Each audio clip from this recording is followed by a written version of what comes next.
Tonight caught in a bureaucratic nightmare at the registry. Mistaken identity nearly cost a Massachusetts driver his license. The I-Team's Kath tonight takes a closer look at how easily this problem could become your problem.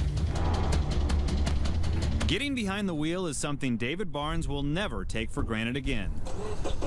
At first, I thought this was a fake letter. The Bolton driver's ordeal started when he got this letter from the Massachusetts RMV, warning his license was about to be revoked for traffic violations in New Mexico.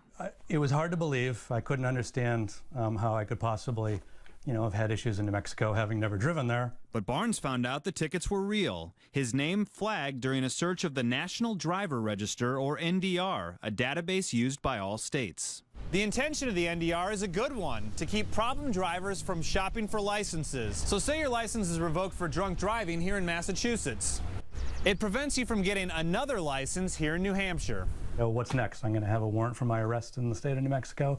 But for innocent drivers like Barnes, clearing your record can be a full-time job. The I-Team tracked down the 1994 ticket issued to a driver named David Barney. Same birthday as David Barnes, but not the same person. The other citation? Some guy named Juan Bustamante, who cleared the ticket in 2011. End of story, right? I've called the Mass RMV 3 times. Nope, that would be too easy. The Massachusetts RMV wanted something called a not same person letter with Barnes' date of birth, social security number, and NDR reference number. But the New Mexico RMV said, we don't do that. So I have the two people at each end basically pointing their fingers at each other, and I'm stuck in the middle about to lose my license. I would say it is a growing problem. Defense attorney Patrick Donovan has heard some crazy RMV stories, but this one might top the list. How absurd is this situation? For Mr. Barnes to have to go through the time, the energy, the money that it could potentially cost him, it is ridiculously absurd. Last week, Barnes took the day off work, got a number, and waited in line at the RMV.